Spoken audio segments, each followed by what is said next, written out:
d'être avec vous ce matin. C'est une joie.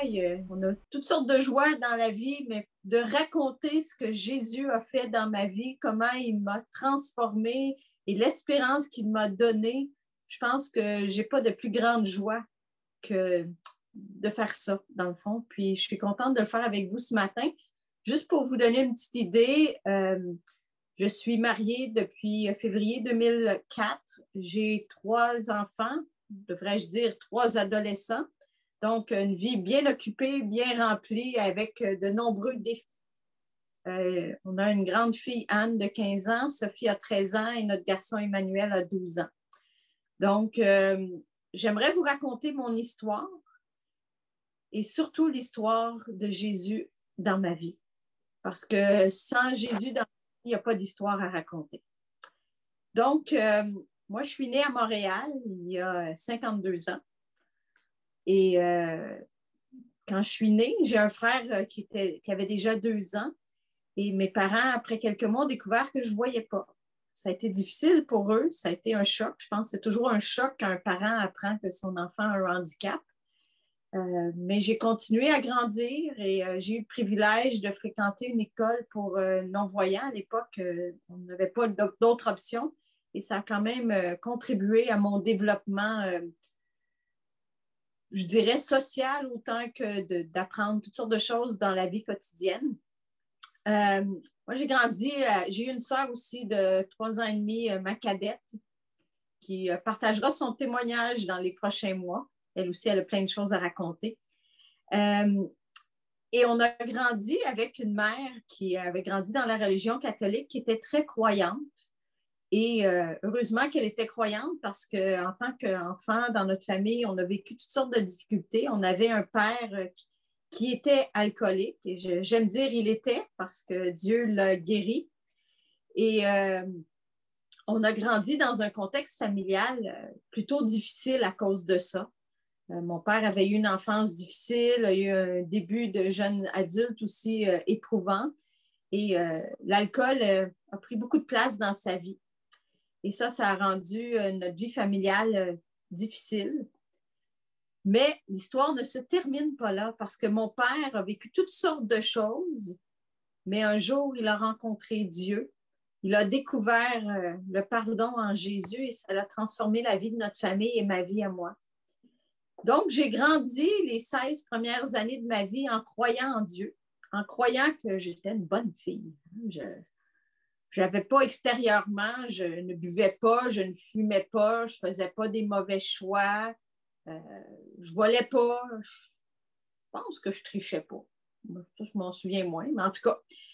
Mais quand mon père a connu le Seigneur à 14 ans, j'avais 14 ans, mon père a frôlé la mort parce qu'il a abandonné l'alcoolisme, il a remis tous ses médicaments entre les mains d'intervenants et son corps n'a pas pu supporter ça. Il s'est ramassé à l'hôpital en soins intensifs et il a entendu les médecins dire est-ce qu'il a une famille parce qu'on devrait les contacter. Y a-t-il une femme, des enfants? Il ne passe pas la nuit.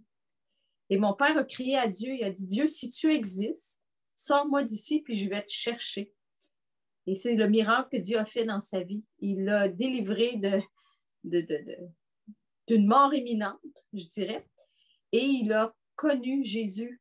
Et la bonté de Dieu dans sa vie, c'est qu'il n'a même pas eu besoin de chercher Dieu. Dieu s'est révélé à lui. Il a mis un frère qui connaissait Jésus, un enfant de Dieu, qui lui a parlé du salut, du pardon de ses péchés. Et mon père a rencontré Jésus quand j'avais 15 ans, je pense.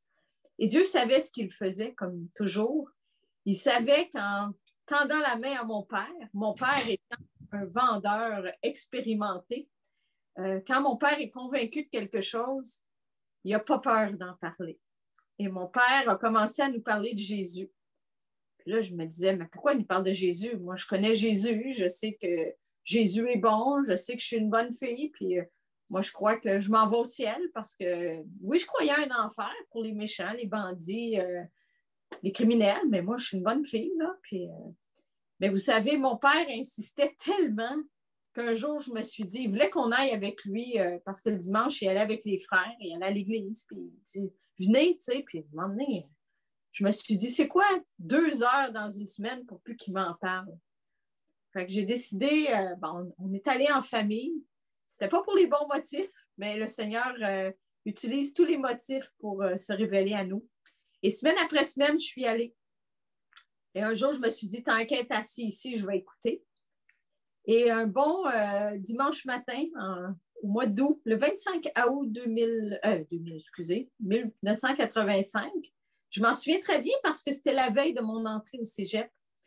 Le Seigneur a touché mon cœur et il m'a montré que même si je croyais être une bonne fille, et je n'étais pas une mauvaise fille, mon cœur était quand même rempli de péché.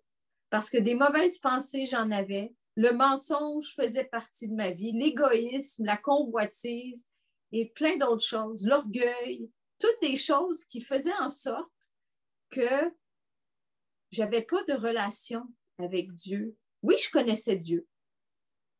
En fait, je connaissais des choses sur Dieu. Je pensais connaître Dieu. Mais je connaissais des choses sur Dieu. Mais j'avais besoin de le rencontrer personnellement pour pouvoir avoir une relation avec lui.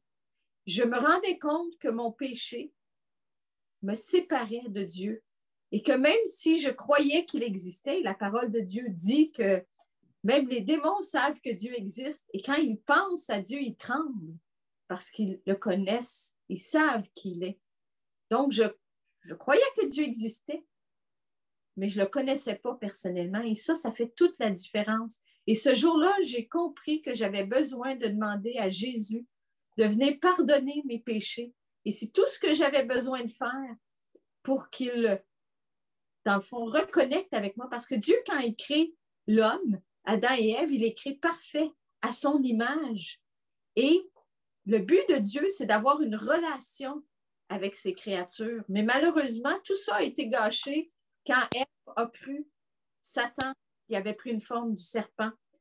Tout ça a été gâché et il y a eu une séparation entre Dieu et l'homme. Mais Dieu n'avait pas dit son dernier mot. Il a pourvu à un moyen de reconnecter avec Dieu, puis c'est par Jésus sur la croix.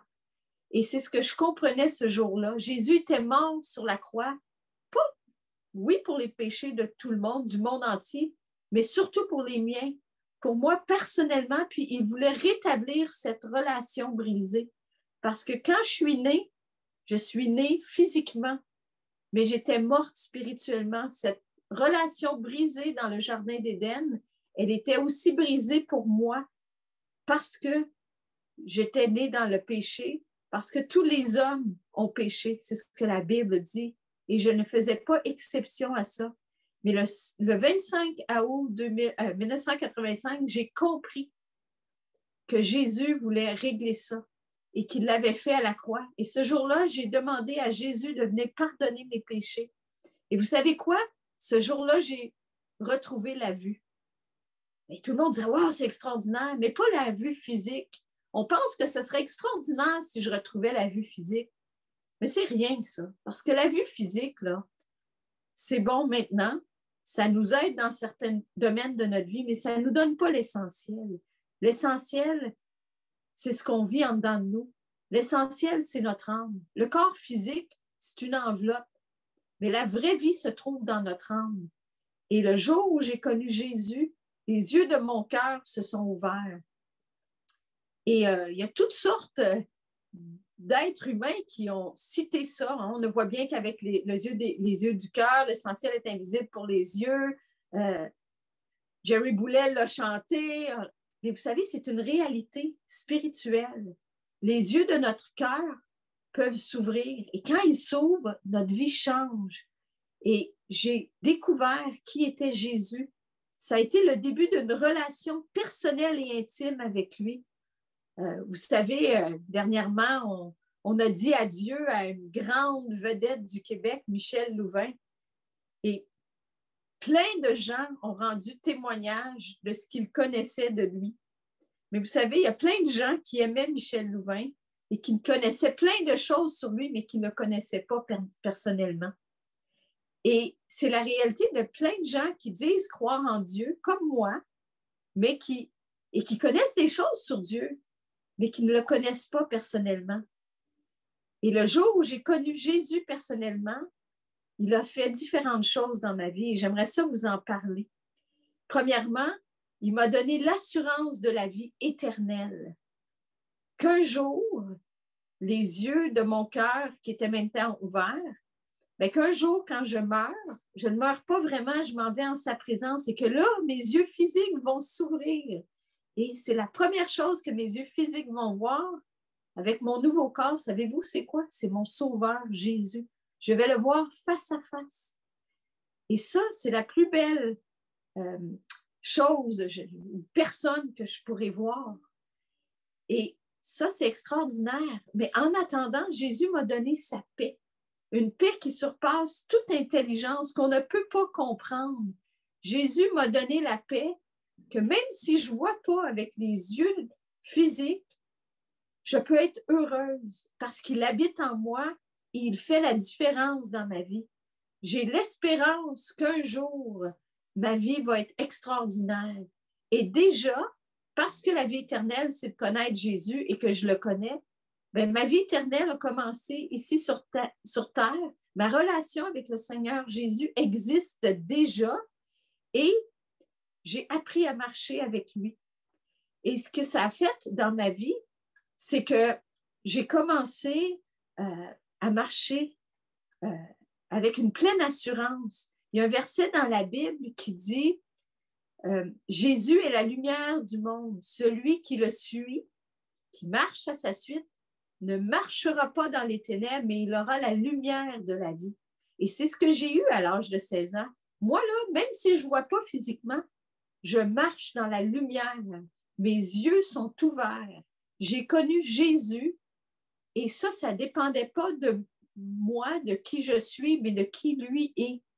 Et ça, c'est extraordinaire parce que depuis que je le connais, je marche avec une pleine assurance.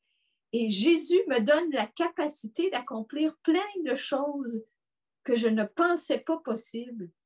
Et il y a beaucoup de gens qui me disent « Ah, c'est triste que tu ne vois pas. » Mais vous savez, pour moi, c'est la plus belle chose qui a pu m'arriver parce que ça m'amène à dépendre de Jésus. Parce que je sais que j'ai plein de capacités que Dieu m'a données, mais que si je n'avais pas cette limite-là de mon handicap visuel, il y a plein de choses que je ferais par moi-même, puis que Dieu ne ferait pas partie de l'équation parce que j'en aurais pas besoin. Mais je passerais à côté de l'essentiel. Et c'est extraordinaire parce que je peux compter sur le Seigneur. Et le Seigneur ne me laisse pas tomber. Il est mon guide. Il m'apprend plein de choses et j'apprends à lui faire confiance. Vous savez, la foi, il y a beaucoup de personnes qui disent croire en Dieu. Mais croire, ce n'est pas une connaissance intellectuelle, une croyance en quelque chose, mais c'est de mettre sa confiance en quelqu'un. Et j'aimerais ça vous raconter une histoire que j'ai vécue pour illustrer ça. Moi, quand j'avais 16 ans, mon père, qui est quelqu'un qui m'a beaucoup poussé dans la vie, que Dieu a utilisé pour que je puisse aller de l'avant, un jour, il m'a dit, Manon, il dit aujourd'hui, à ma soeur et moi, parce que ma soeur aussi est handicapée visuelle, il dit, bon, aujourd'hui, là, on s'en va, vous allez apprendre à faire du ski alpin. Ah, c'est OK, on va faire du ski alpin. Donc, à l'âge de 16 ans, j'ai appris à faire du ski alpin. Je n'avais pas idée qu'un jour, ça m'amènerait dans les Rocheuses et dans les Alpes. Et j'ai pris de l'assurance. Puis mon père m'a appris à faire du ski, puis à me guider. Fait que j'ai vu comment ça fonctionnait. Puis un jour, j'ai dit à une amie autrichienne que j'avais connue à l'école biblique, je lui ai dit, bon, c'est une instructeur de ski. Puis on s'en va en Autriche, je m'en vais la rencontrer en Autriche, elle habite là-bas. Puis je dis, on va aller faire du ski ensemble. C'est une instructeur de ski. Fait que je suis en sécurité, c'est super. J'ai rien à craindre. Qu'on monte en haut dans les Alpes, et les Alpes, c'est quand même haut. Puis là, on arrive en haut, puis on se met à descendre. Puis la façon que quelqu'un me guide, c'est en me disant d'aller à gauche et à droite. Elle est derrière moi, puis elle me dit gauche-droite. Fait qu'on commence à descendre. Fait que là, elle me dit à gauche. Je m'en vais à gauche. Elle dit à gauche! Puis là, je rentre dans le banc de neige. Bon. Là, elle dit, je suis vraiment désolée. Elle dit, je voulais dire à droite. Là, je me suis dit, oh boy! Petit détail, elle a de la difficulté avec sa gauche et sa droite. Puis là, je me dis, oh, il faut quand même descendre jusqu'en bas. On n'est pas en bas du tout, là. Donc, mais vous savez, elle ne s'est plus retrompée. Ça, l'histoire finit bien. Mais ça pour illustrer que je lui ai fait confiance sur la base de ses compétences d'instructeur de ski. Bien, j'avais raison, elle a des compétences. Mais vous savez, on fait confiance à Jésus sur la base de ses compétences spirituelles extraordinaires. Lui, il a toutes les compétences et on n'a aucune raison de ne pas lui faire confiance parce que lui, il peut tout faire. Il connaît tout, il sait tout et il peut tout faire. Et il veut tout faire dans notre vie. Il veut prendre le contrôle de notre vie et il veut la diriger. Le Seigneur est devenu mon guide. Hein? Souvent, des gens m'ont dit, toi, pourquoi tu ne veux pas de chien guide? Ben, j'en veux pas de chien guide. Je ne veux pas m'embêter avec un chien que je vais être obligée de traîner partout. Mais j'ai le Seigneur qui est mon guide. Puis lui, je n'ai pas de problème à l'amener partout parce que lui, il est discret. Hein? Je n'ai pas besoin de m'en occuper. C'est lui qui s'occupe de moi. Mais il est devenu mon guide. Puis il a même pourvu un mari qui est devenu mon guide terrestre. Quand je me suis mariée, j'ai eu droit à un chauffeur et tout le kit. Je ne pensais jamais être bénie comme ça. Mais tout ça, c'est le Seigneur qui est mon guide. Et un de mes versets préférés dans la parole de Dieu, le Seigneur nous donne plein de promesses. Mais un des versets qui est devenu très cher à mon cœur, c'est « Heureux ceux qui placent dans le Seigneur leur appui. Ils trouvent dans leur cœur des chemins tout tracés. » Et à partir, je dirais de l'âge de 16 ans, mais le Seigneur avait déjà sa main sur moi. Le Seigneur a tracé pour ma vie des chemins et j'avais juste à le suivre. Et à chaque pas, il me montrait le pas suivant. Et ça, c'est extraordinaire. Tout ce qu'il m'a dit, c'est reconnais-le dans toutes tes voies. Fais-lui confiance. Il va aplanir tes sentiers. Et pour vous illustrer ça, j'aimerais ça vous raconter. Écoutez, c'est difficile après 35 ans de marche avec le Seigneur de choisir des illustrations pour vous montrer à quel point Dieu dirige notre vie, parce qu'il y en a tellement. Mais j'aimerais ça, j'en ai choisi quelques-uns pour vous montrer. Puis ce que je vous raconte, là, il le fait dans ma vie, puis il peut le faire dans la vie de n'importe qui décide de lui laisser les guides. J'aime dire aux gens qui me disent moi, j'ai la foi en Dieu, puis je leur illustre la foi en Dieu. Je dis c'est comme dire à quelqu'un qui ne voit pas, quelqu'un qui te demande est-ce que tu crois que je suis capable de conduire ta voiture? Puis la personne a dit oui, oui, oui. Puis là, quand je dis OK, embarque, je vais conduire, puis elle dit ben non, n'exagère pas. Là, oui, je crois que sûrement tu es capable, mais non, je n'embarquerai pas assez à côté de toi. Avec le Seigneur, c'est ça. Si tu crois que Dieu est capable de diriger ta vie, ben lâche le volant, puis assis-toi dans le siège du passager, puis laisse-le conduire ta vie. Puis peut-être c'est même mieux de s'asseoir sur le siège arrière comme ça. Tu ne seras pas tenté de reprendre le volant. C'est un peu plus loin, un peu plus difficile. Parce que Dieu veut prendre le volant de notre vie, puis il veut la diriger. Puis je vais vous raconter quelques histoires de ma vie qui illustrent comment Dieu est extraordinaire, puis comment il veut diriger notre vie. Puis il dit qu'il y a des projets de bonheur et non de malheur. Et souvent, quand on prend notre vie en main, nous, tout ce qu'on réussit à faire, c'est scraper les beaux projets que Dieu a pour nous. Puis ça, là, parce que même Dieu, il avait promis à Abraham un fils. Hein? Abraham, il était avancé en âge, sa femme était stérile, puis Dieu dit, tu vas avoir un fils. Puis, à un moment donné, il était tanné d'attendre. Il dit, pour moi, Dieu, oui, il m'a promis ça, mais peut-être qu'il s'attend à ce que je fasse quelque chose. Puis, il est allé vers sa servante, puis il a eu un fils avec sa servante. Mais ce n'est pas ça que Dieu voulait dire. Il avait vraiment dit qu'il y aurait un fils de sa femme. Dieu, en son temps, ça a pris 25 ans, il a pourvu à sa promesse, il l'a accompli. Puis Dieu, il veut accomplir ses promesses dans notre vie. Mais il veut juste qu'on y fasse confiance et qu'on soit patient. Et ça, attendre, là, c'est difficile.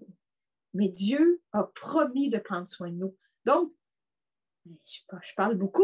Je vais vous raconter mes histoires pour illustrer tous ces beaux principes-là, parce que sinon, ça reste juste des principes. Mais je vais vous montrer comment ce n'est pas juste des principes. Moi, après mon cégep, je suis allée étudier en droit à l'Université de Montréal, mais mon but, c'était d'être une interprète simultanée. Mais comme j'étais non-voyante dans les années 80, pour nos enfants, les années 80, là, c'est comme pour certains d'entre vous, c'est le début des années 1900. Là, fait que, on sait que c'était un autre monde des années 80. Il Il n'y avait pas d'ordinateur. Moi, mes livres, c'était toutes des cassettes. Je ne pouvais pas vraiment souligner ces cassettes. C'était un peu compliqué d'avoir accès à des dictionnaires puis de faire un bac en traduction. Donc, je suis allée faire un bac en droit. Il y en a qui disent que j'aurais pu choisir de quoi de moins compliqué, peut-être, mais Dieu, c'est ça qu'il a mis dans mon cœur, puis il savait pourquoi. Puis quand je suis arrivée à ma 3e année de bac, je devais prendre une décision. Est-ce que je fais le barreau, comme tout le monde qui va s'en aller en droit, qui va faire soit le barreau ou la chambre des notaires, ou je m'en vais faire un diplôme de 2e cycle en traduction parce qu'éventuellement, c'était ça mon but pour pouvoir être interprète simultanée. Mais là, je demande conseil un peu à tout le monde. Puis la moitié des gens à qui je demandais conseil me disaient, ben là, tant qu'à faire ton bac, puis allez, tant qu'à ça, fais donc ton barreau, tu n'es pas pour arrêter là. Tu sais, si tu ne vas pas jusqu'au bout, c'est un peu comme être une lâcheuse. Hey, tu ne dis pas ça à moi d'être une lâcheuse parce que s'il y a quelque chose que je ne suis pas, c'est une lâcheuse. Puis là, ça atteignait aussi un petit peu mon orgueil. Fait que là, je disais, bon, OK. Puis là, je demandais aux autres, puis ils me disaient, ben là, si tu vas au barreau par orgueil, ben, tu sais, c'est de l'orgueil ton affaire. Fait que pourquoi tu irais au barreau si c'est pas ça que tu veux faire? Là, j'étais vraiment confuse. Puis je dis, bon, Seigneur, là, j'ai une décision à prendre, puis c'est toi que je veux écouter. Puis j'ai besoin que tu me montres clairement. Donc, ce que j'ai fait, je suis allée à Ottawa avec mon père et j'ai dit, Seigneur, je vais aller avoir un échange avec cette dame où je dois aller faire mon diplôme d'interprète simultané à Ottawa. Puis je veux que tu me parles à travers l'échange pour savoir clairement ce que tu veux que je fasse. Donc, je suis allée là-bas et écoutez, c'était en 1987 et je m'en souviens comme c'était hier. Je me vois assise devant la dame. Et après l'échange, je sors du bureau et je dis à mon père, je dois faire mon barreau. Mais là, il y avait quand même un petit problème technique, c'est que quand tu fais ton barreau, c'est 6 mois à la chambre du barreau et 6 mois de stage. Mais quand tu ne vois pas de trouver un stage, ce n'est pas nécessairement évident. Fait que là, j'ai dit au Seigneur, j'ai dit, écoute, Seigneur, tu veux que je fasse mon barreau, tu mets ça clair dans mon cœur. J'ai dit, pour le stage, j'ai dit, je vais faire ma part, là, mais j'ai dit, si tu ne m'en donnes pas un, je ne sais pas comment je vais m'en trouver un. Fait que j'ai dit, je te fais confiance pour ça, ça t'appartient, c'est ta part. Fait que là, j'ai fait ma 3e année de bac en droit, puis déjà, il faut que tu commences à envoyer des CV pour trouver un stage. Fait que je me suis mis à envoyer plein de lettres. Hein, on n'envoyait pas des courriels à cette époque-là, c'était des lettres avec des timbres. Et j'avais des réponses.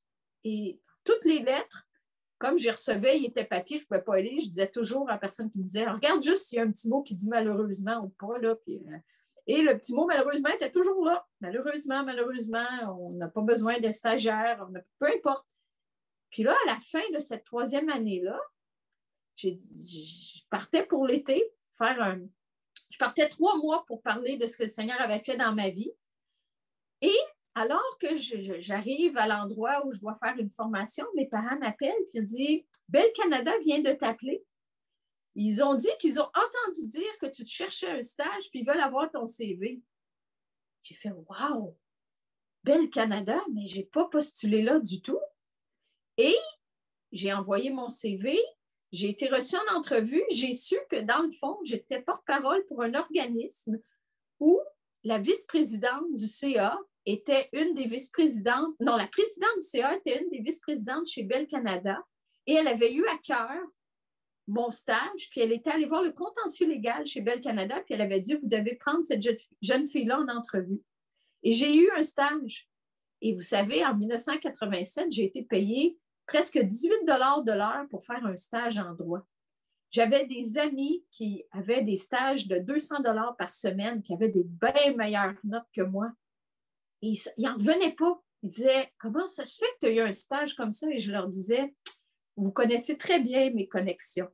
Et ma vraie connexion, et là, je levais les yeux en haut, puis ils savaient que c'était le Seigneur qui m'avait donné ce stage-là. Et pour moi, je n'ai jamais eu de doute de ça. Dieu s'était montré fidèle. Il m'avait montré le chemin et il avait fait la part qui lui revient. Moi, je lui ai obéi. Lui il m'a conduit. Et ça, c'est une des choses que j'ai goûtées. Une autre fois, quelques années plus tard, en 92, après avoir fait mon stage en droit, j'avais à cœur d'aller étudier 1 an la parole de Dieu. Et je devais choisir où aller. j'ai choisi d'aller en Angleterre. C'était une école biblique, une amie m'en avait parlé et c'était exactement ce que je cherchais. Mais vous savez, heureusement qu'à cette époque-là, je ne me posais pas trop de questions puis je ne m'arrêtais pas trop quand j'avais un projet parce que je ne suis pas sûre que je l'aurais fait. Après m'être inscrite, avoir été acceptée, le moment de partir en Angleterre arrivait. Et là, j'ai demandé, est-ce qu'il y a d'autres jeunes du Québec qui viennent parce que c'est une école internationale? Et habituellement, je pense qu'ils avaient eu, depuis 30 ans, un seul autre jeune du Québec qui était allé à cette école-là. Donc, les possibilités qu'il y ait quelqu'un du Québec qui soit là étaient très, très minces. Mais savez-vous quoi? Cette année-là, il y avait un jeune homme qui était en Europe, qui avait entendu parler, puis qui avait à cœur de venir à l'école biblique. Et on m'a mis en contact avec ce jeune homme-là. Et le miracle que Dieu a fait, c'est que ce jeune homme-là, qui était revenu de l'Europe voir ses parents quelques semaines, il habitait à 5 minutes de chez mes parents. C'est vraiment quelque chose, là. Ben, son voyage de retour vers l'Europe, vers l'Angleterre, son billet d'avion était pour le même vol que moi. On partait pour l'Angleterre le même soir. Et savez-vous quoi? C'est là que je me suis rendu compte, mais qu'est-ce que j'aurais fait si j'étais partie seule pour l'Angleterre, un pays que je ne connaissais pas? J'arrivais à Londres, je devais me rendre ensuite dans le centre-ville de Londres, prendre un autobus avec d'autres étudiants et faire un voyage de 5 heures. Quand j'y pense, je ne sais pas trop comment j'y serais arrivée, mais le Seigneur a pourvu à ce jeune homme-là, qui est devenu un ami, que lui-même, à ce moment-là, ne connaissait même pas le Seigneur. Mais Dieu l'a mis sur ma route et ensemble, on s'est rendu à l'école biblique. Dieu, encore une fois, aplanissait mes sentiers. Et des histoires comme ça, là, je peux vous en raconter tellement parce qu'à chaque fois que je demandais au Seigneur de m'aider, de diriger, d'accomplir, bien, le Seigneur le faisait toujours. Il est la lumière qui éclaire mon sentier, qui me guide. Et ça, c'est bien mieux qu'un chien guide. Hein? Chien guide, c'est limité. Mais Dieu, c'est le guide parfait. Et j'avais toujours la paix. Quand je ne comprenais pas, et je parle au passé, mais c'est encore vrai, quand je ne comprends pas, Dieu dirige toujours. Et vous savez, Dieu m'a donné un mari, m'a donné 3 enfants. J'ai même eu le privilège d'enseigner mes enfants à la maison. Et ça, c'est particulier parce qu'avant même que j'imagine, ce n'était pas dans mes pensées de me marier, mais avant même que j'imagine ça, vous savez, je voulais être interprète simultanée. Et à ce moment-là, on m'a demandé si je voulais aller traduire une conférence sur l'école maison. J'étais célibataire, je ne pensais pas au mariage et je me retrouve dans une conférence pour traduire sur l'école maison. Mais Dieu, déjà, a travaillé mon cœur et quand j'ai rencontré mon mari, qu'on a eu des enfants, lui aussi, c'est quelque chose qui l'a intéressé. On a instruit nos 3 enfants à la maison. Nos filles sont allées au secondaire et il y a 1 an et demi, notre dernier garçon, il était encore à la maison. On déménage à Saint-Hyacinthe et en milieu d'année, le Seigneur met sur notre cœur que lui aussi doit aller à l'école. Et on pourrait me dire, et on m'a dit, c'est pas l'idéal d'envoyer ton fils qui n'est jamais allé à l'école, il est en 5e année, et là, on va l'introduire au milieu scolaire. Ça pourrait être vraiment catastrophique. Mais on avait la conviction que c'était ce que Dieu voulait. Et vous savez quoi? On a fait les démarches et il n'y avait pas de place. On a fait une place à notre fils. Et quand ils ont présenté notre garçon aux différents professeurs de 5e année, il y a un professeur qui a dit, moi, je connais la famille et j'aimerais avoir Emmanuel dans ma classe.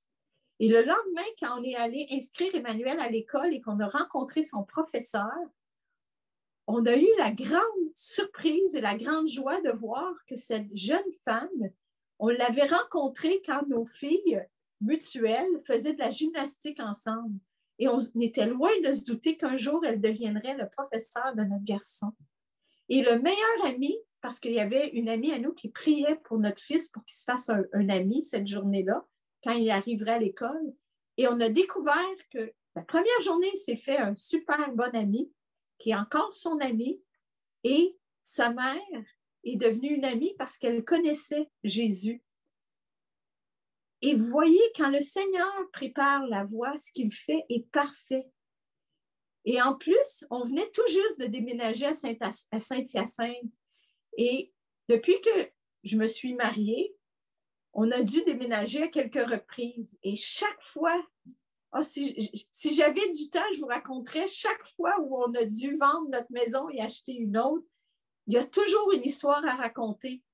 Et l'histoire n'est pas toujours une histoire, on met la pancarte et le lendemain, c'est vendu. Au contraire, on a eu toutes sortes de péripéties où Dieu a montré qu'il était au contrôle. On a eu un jour à vendre notre condo et on a mis notre condo à vendre. Tous les condos sur la rue sont vendus, sauf le nôtre, parce que ce n'était pas le temps de Dieu. Même un condo, pareil ou non, s'est vendu 15 000 $, plus élevé que ce qu'on demandait, mais le nôtre ne s'était pas vendu à ce moment-là. Et Dieu nous a montré que ce n'est pas la raison humaine qui dirige notre vie, c'est la volonté de Dieu qui s'accomplit en son temps. Et c'est seulement 1 an plus tard qu'on a vendu notre condo, quand Dieu avait préparé notre maison à Belleuil. Une maison qu'on ne voulait pas visiter, mais que notre agent a insisté pour qu'on visite, et c'était notre maison. Dieu est grand, et en même temps, Dieu s'occupe de chaque détail de notre vie. Et ça, pour moi, ça fait toute la différence dans ma marche avec le Seigneur. C'est une joie de le connaître. Vous savez, on vit la pandémie, on a perdu toutes sortes de privilèges, on vit des contraintes, mais la beauté, c'est que dans ma marche avec le Seigneur, j'ai la conviction profonde que Dieu est au contrôle. Il me donne sa paix et il me donne le privilège de compter sur lui. Et en plus de ça, il bénit. Il nous donne toutes sortes de bénédictions. Il nous fait des petits coucous par des privilèges. Il permet de bénir. On voit sa main agissante. Notre fille aînée suivait des formations pour être sauveteur en piscine. Et quand nous sommes tombés en zone rouge à Saint-Hyacinthe, on pensait que tout était fini pour elle. Et la seule activité qu'ils ont maintenue au centre aquatique, c'était les formations de sauveteurs. Elle a pu terminer sa formation. Elle a obtenu un poste comme assistante sauveteur cet été. Donc, malgré les circonstances, Dieu a ouvert une porte. Et c'est extraordinaire de savoir qu'en toute chose, Dieu prend soin de nous. Et il n'est pas limité par une pandémie, il n'est pas limité par un handicap, il n'est pas limité par des craintes. La seule limite que Dieu a, c'est nous quand on lui fait obstacle parce qu'on s'oppose à sa volonté. Ça, c'est la limite que nous, on pose à Dieu. Mais Dieu, là, il n'y en a pas de limite sinon. Et j'ai dû me rendre compte dans ma vie que j'étais le plus grand obstacle dans la volonté de Dieu pour ma vie. Quand je m'apitoie sur mon sort, quand je n'accepte pas sa volonté parce que je pense que je sais mieux que Dieu ce qu'il y a de bon pour moi, et ça c'est prétentieux, mais je pense que ça m'arrive des fois où j'ai de la difficulté et où je dois revenir et demander pardon au Seigneur de ne pas lui avoir fait confiance parce que Dieu, il finit toujours par me montrer que c'est lui qui a raison. Et j'ai aussi compris, un de mes slogans que j'aime beaucoup utiliser, c'est quand je taboute, Dieu peut tout. Hein? Fait que sûrement dans les derniers mois, beaucoup d'entre vous avez été à bout, puis il y en a peut-être encore aujourd'hui qui est encore à bout. Mais la bonne nouvelle, là, c'est que Dieu peut tout dans votre vie, comme dans la mienne. Dieu il attend juste qu'on lui laisse la place, qu'on s'enlève de derrière le volant, puis qu'on s'assoit sur le siège en arrière. Parce que quand on est en avant, on la reprend, la roue. On reprend le volant. Et ça, là, c'est la pire chose qu'on peut faire.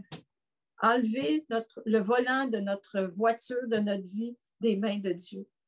parce qu'on est à risque de faire des accidents. Ah, des fois, c'est des accidents qui portent l'auto, mais des fois, ça peut avoir des répercussions qui sont beaucoup plus grandes. Et vous savez, je ne connais pas ce qu'il y a en réserve pour ma vie dans les prochains mois, ni les prochaines années, tant que je serai ici-bas. Mais j'ai une ferme conviction que je connais l'aboutissement de ma vie. Et l'aboutissement de ma vie, c'est qu'un jour, je serai pour toujours en présence de Jésus. Mes yeux vont s'ouvrir. Les yeux physiques vont s'ouvrir. Mes yeux spirituels sont déjà ouverts. Et quand je vais mourir, quand mon corps va arrêter de fonctionner, ou est-ce que vous connaissez Jésus parce que vous avez une relation intime avec lui? Vous lui parlez, il vous parle. Jésus veut faire ça. Vous savez, souvent on dit aux gens, prier, c'est pas réciter des paroles, c'est parler comme je vous parle, puis l'écouter comme vous m'écoutez. Une relation, c'est avoir un échange. Dieu veut qu'on lui fasse connaître nos besoins, même s'il les connaît. Il veut qu'on exprime ce qu'on vit et il veut qu'on lui fasse confiance. Et vous savez, quand j'ai connu le Seigneur il y a 35 ans, je le croyais par la foi, mais plus je marche avec lui, plus je lui fais confiance et plus j'expérimente sa bonté dans ma vie, sa souveraineté, le fait qu'il est au contrôle, bien, plus c'est facile de lui faire confiance parce que ce n'est pas juste de la théorie, je l'ai vécu. Et ce que je vous raconte, vous pouvez le vivre vous aussi. Et c'est ce que je vous encourage à faire. Parlez à Jésus. Dites-lui ce que vous vivez. Si vous reconnaissez que vous avez besoin de lui, il vous écoute. Et il s'attend juste à ça. Parce que vous savez, notre vie ici-bas, on peut choisir de l'amener comme on veut, puis on a un certain contrôle. On n'a pas tout le contrôle, il y a des choses qu'on ne contrôle pas, mais on prend des décisions. Mais pour notre vie éternelle, on a juste une décision à prendre. Puis, on la prend, qu'on le veuille ou non. Soit qu'on choisit de faire confiance à Jésus, qu'on lui demande pardon pour nos péchés et qu'il nous pardonne et qu'on commence une nouvelle vie avec lui, ou soit qu'on refuse de l'inclure dans notre vie. Donc, on décide. C'est une décision. Elle est plus passive, mais on ne lui fait pas de place dans notre vie. Mais si on ne fait pas de place dans notre vie pour Jésus, qu'on ne reconnaît pas qu'il est mort pour nos péchés, mais malheureusement, ce que la parole de Dieu dit, c'est qu'on est séparé de lui pour l'éternité et ce qui nous attend, c'est une souffrance éternelle qui est bien pire qu'une pandémie, bien pire que la maladie, bien pire qu'un handicap, bien pire que le deuil, bien pire que... Et toutes ces choses-là sont difficiles à vivre. Mais ça n'a rien en comparaison de ce qui nous attend dans l'éternité. Avec Dieu, c'est une vie extraordinaire. Sans Dieu, c'est une vie épouvantable. Et cette vie-là, elle va durer pour toujours. Mais la bonne nouvelle, c'est que je peux choisir où j'irai quand mon corps cessera de fonctionner. Est-ce que je serai avec Jésus pour toujours? Est-ce que j'aurai cette vie éternelle où il n'y aura plus de larmes, plus de souffrance, plus d'handicap, plus de pandémie, la paix, la joie? Ou est-ce que je souffrirai éternellement parce que j'aurai choisi de rester séparé de Dieu pour toujours? Et cette question-là, chacun d'entre nous doit y répondre. Et vous savez, un jour, je vais voir Jésus face à face. Et je vais voir plein d'autres personnes. Et j'espère vous voir. J'espère que mes yeux physiques vous verront. Parce que j'ai hâte à cette vie-là. Et quand la vie ici-bas est difficile, je sais que ce n'est pas la finalité. Je sais que ça vaut la peine de souffrir. La parole de Dieu dit, que sert-il à un homme de gagner tout le monde s'il perd son âme? Bien, en revanche, je dirais, si je gagne, si mon âme gagne, bien, tout le reste, c'est pas grave. Donc, je vous invite à considérer ça. Moi, j'ai un handicap qui me limite, mais en même temps, qui me permet de laisser toute la place à Dieu dans ma vie.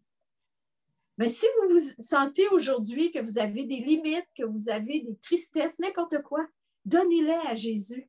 Il va faire quelque chose d'extraordinaire. Donc, que le Seigneur vous bénisse et j'espère que vous pourrez dire comme moi que les yeux de votre cœur sont ouverts et que Jésus est la lumière qui vous guide sur votre sentier. Amen et que le Seigneur vous bénisse.